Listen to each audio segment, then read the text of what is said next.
Hello guys, welcome back again. This is Tanu and in this video we will discuss about Clausius-Clapeyron equation. तो देखिए Clausius-Clapeyron equation जो है वो chemical equilibrium chapter हमारा चल रहा है, उसका एक टॉपिक है और ये हमारा बीएससी थर्ड सेमेस्टर का टॉपिक है Clausius-Clapeyron equation. तो Clausius-Clapeyron equation में क्या है कि ये इक्वेशन क्या है, तो ये लिक्विड वेपर इक्विलिब्रियम के लिए जो क्लैपेरॉन इक्वेशन है उसकी इंटीग्रेटेड फॉर्म होती है. यानी जो क्लॉजियस-क्लैपेरॉन इक्वेशन है वो क्या है, वो लिक्विड वेपर इक्विलिब्रियम के लिए क्लैपेरॉन इक्वेशन की इंटीग्रेटेड फॉर्म है. तो सबसे पहले हम बात करेंगे कि Clapeyron equation liquid vapour equilibrium के लिए क्या है. तो फर्स्ट पॉइंट आप लिखेंगे Clapeyron equation for liquid vapour equilibrium. ठीक है, लिख लीजिएगा इक्विलिब्रियम. तो जो इक्विलिब्रियम लिक्विड वेपर इक्विलिब्रियम है उसके लिए क्लैपेरॉन इक्वेशन क्या है, तो वो है dP/dt is equals to delta H vaporization upon T Vg minus VL. ये है इक्वेशन और इसको बोलेंगे हम इक्वेशन फर्स्ट. ये इक्वेशन क्या है, ये क्लैपेरॉन इक्वेशन है फॉर लिक्विड वेपर इक्विलिब्रियम के लिए, यानी लिक्विड वेपर इक्विलिब्रियम के लिए ये क्लैपेरॉन इक्वेशन है. अब यहाँ पर मैं आपको एक चीज़ बताती हूँ कि किसी भी सब्सटेंस का जो वेपर स्टेट में मोलर वॉल्यूम होता है वो उस सब्सटेंस के लिक्विड स्टेट में मोलर वॉल्यूम से ज़्यादा होता है. यानी मेरे कहने का मतलब ये है कि कोई भी सब्सटेंस है और वो वेपर स्टेट में है तो उसका जो मोलर वॉल्यूम है वो ज़्यादा होगा एज़ कम्पेयर टू जब वो सब्सटेंस लिक्विड स्टेट में होगा. यानी कि जब वो सब्सटेंस लिक्विड स्टेट में होगा तो उसका मोलर वॉल्यूम कम होगा और जब वो सब्सटेंस वेपर स्टेट में होगा तो उसका मोलर वॉल्यूम ज़्यादा होगा. तो ये पॉइंट मैं आपको नोट कराती हूँ. The molar volume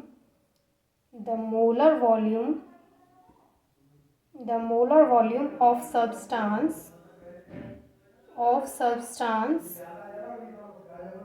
is in the vapor state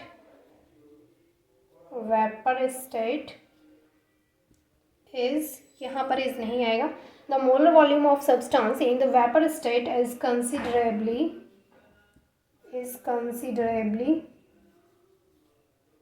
greater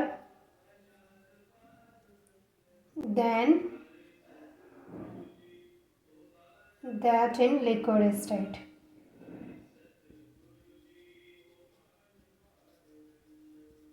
ये चीज़ आपको क्लियर. मैंने क्या बताया है कि कोई भी सब्सटेंस है तो उसका वेपर स्टेट में मोलर वॉल्यूम ज़्यादा होगा लिक्विड स्टेट के कंपैरिजन में. अच्छा, इसको हम एग्जांपल से देखते हैं. तो मैं ऊपर का इरेज कर देती हूँ, देन आपको एग्जांपल यहाँ पर समझाती हूँ. देखिए एग्जाम्पल क्या है, in case of water value of Vg मतलब यहाँ पर हमने वेपर स्टेट में ले रखा है. वेपर स्टेट में हम वाटर का यानी यहाँ पे हमने एग्जाम्पल लिया है वाटर का और उसका हम वेपर स्टेट में मोलर वॉल्यूम देखने वाले हैं और लिक्विड स्टेट में देखने वाले हैं. तो वेपर स्टेट में यहाँ पे Vg है मतलब वेपर स्टेट गैसियस. तो हम यहाँ पे वेपर स्टेट में एट 100 डिग्री सेल्सियस उसका अगर हम मोलर वॉल्यूम देख रहे हैं तो वो कितने ml आया है, 30060 ml आया है. वाइल जबकि जब हम उसका लिक्विड स्टेट में मोलर वॉल्यूम चेक कर रहे हैं, लिक्विड स्टेट में अगर हम उसकी वैल्यू देख रहे हैं तो वो लिटिल मोर देन 18 ml यानी 18 ml से थोड़ा सा ज़्यादा है. तो कहने का मतलब मेरे ये है कि जैसे मैंने अभी आपको बताया था कि जो मोलर वॉल्यूम है सब्सटेंस का वो वेपर स्टेट में ज़्यादा होता है as compare to liquid state. यानी लिक्विड स्टेट में जो मोलर वॉल्यूम की वैल्यू आएगी वो कम आएगी वेपर स्टेट के कंपैरिजन में. तो वैसे हमने यहाँ पे एग्जांपल देखा है. तो एग्जांपल में हमने लिया यहाँ पे वाटर का एग्जांपल जिसमें हमने वेपर स्टेट में वैल्यू चेक की तो इतनी आ गई और जब हमने उसकी VL लिक्विड स्टेट में वैल्यू चेक की तो वो लिटिल मोर देन 18 ml है. मतलब कि जो वेपर स्टेट में जो वैल्यू आई है वो काफ़ी ज़्यादा है जो लिक्विड स्टेट में वैल्यू आई है उससे. तो यहाँ से हम ये कह सकते हैं हम क्या कह सकते हैं, हम ये कह सकते हैं कि जो Vg है यहाँ पर जो Vg है उसकी वैल्यू VL से ज़्यादा है. यानी जो Vg है उसकी वैल्यू क्या है, VL से ज़्यादा है. तो अब जो हमारी इक्वेशन फर्स्ट थी ये वाली उसको हम इस तरीके से लिख सकते हैं. यानी कि equation first can be written as, आपको लिखना है equation first can be written as, कैसे लिख सकते हैं हम इक्वेशन फर्स्ट को, ये इक्वेशन फर्स्ट है और उसको हम ऐसे लिख सकते हैं dp/dt, और यहाँ पे हम del H vaporization as it is लिख दिया, और यहाँ पर हमने क्या लिख दिया है अब टी वी जी, ठीक है। और यहाँ पर हमने क्या देखा, अब तक हमने देखा कि जो मोलर वॉल्यूम होता है सब्सटेंस का वो वेपर स्टेट में ज़्यादा आता है, लिक्विड स्टेट में कम आता है। और उसका एग्जांपल फिर हमने ऊपर देखा वाटर का एग्जांपल लेकर के कि वाटर का जो वॉल्यूम मोलर वॉल्यूम है वो वेपर स्टेट में ज़्यादा आया है और लिक्विड स्टेट में कम आया है। तो यहाँ से हमने कह दिया कि जो Vg है उसकी वैल्यू ज़्यादा है Vl से।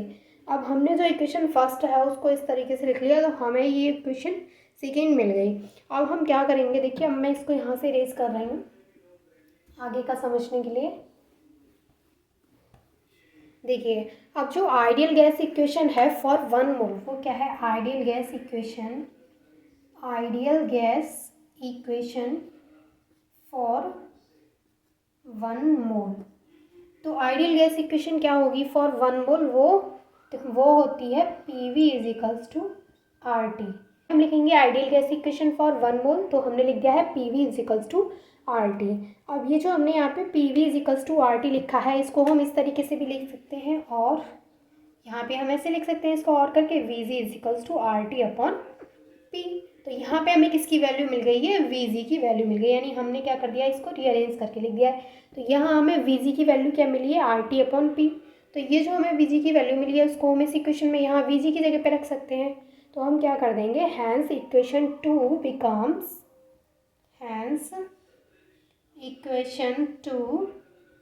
बिकम्स यानी जो इक्वेशन 2 है उसमें हम क्या करेंगे, इस Vg की वैल्यू को पुट कर देंगे।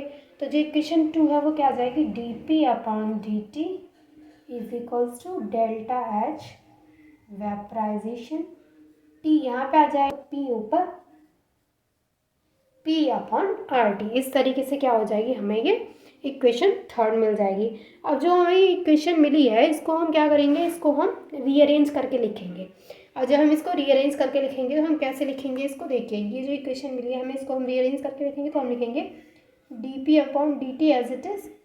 उसके बाद जो P है उसको हम इधर ले आए, और डेल्टा एच वेपराइजेशन, और जो RT एंड T तो हो गया RT²। ये हमें इक्वेशन हम इसको थर्ड बोल देंगे। हमने क्या किया है, सिर्फ इसको रीअरेंज कर लिया है।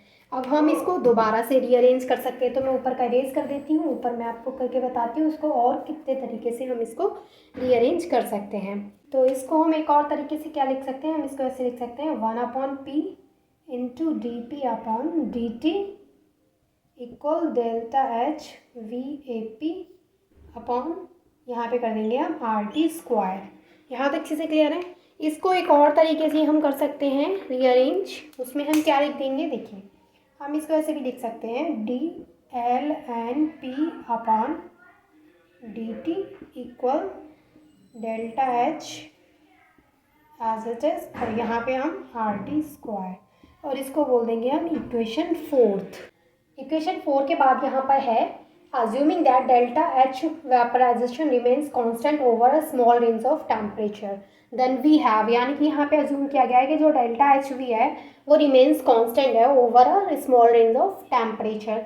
तो यहाँ पर हमने जो हमारे पास इक्वेशन 4 थी उसको हमने किस तरीके से लिख दिया, ये DLNP same as it is, उसके बाद delta H vaporization upon R, यहाँ से जो T² है उसको हमने यहाँ लिख दिया है, और ये जो dt था वो यहाँ पे नहीं लिखा है, हमने dt/T² अलग से लिख दिया। अब हम इसका क्या करेंगे, अब हम इसका इंटीग्रेशन करेंगे तो हमें मिलेगा, यहाँ पर देखिए हमें मिलेगा DLNP = delta H vaporization upon R dt/T², और इसको बोलेंगे हम इक्वेशन 5।